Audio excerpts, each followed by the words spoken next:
আজকে কিন্তু পটলের একদমই একটা ইউনিক রেসিপি তোমাদের সাথে ভাগ করে নেব, কারণ এই রেসিপিটা আমি নিজেই মনের থেকে তৈরি করেছি।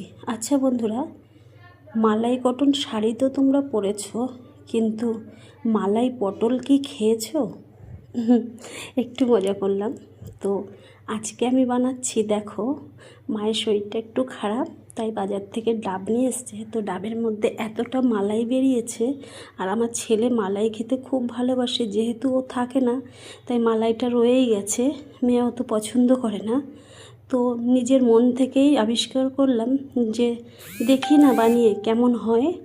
লম্বা লম্বা পটলগুলো দেখলে তো কত সুন্দর, একদমই কচি, আর মাঝখান থেকে কিন্তু আমি অনেক চেরা দিয়ে নিয়েছি যাতে পটলের ভেতরে সব মশলা ঢোকে।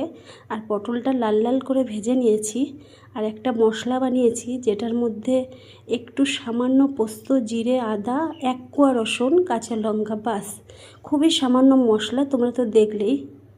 তো প্রথমে পুরো কষিয়ে নিয়ে একবারে তেল বেরিয়ে এসছে কষাতে কষাতে, তারপরে আমি মালাইটা ব্যবহার করেছি।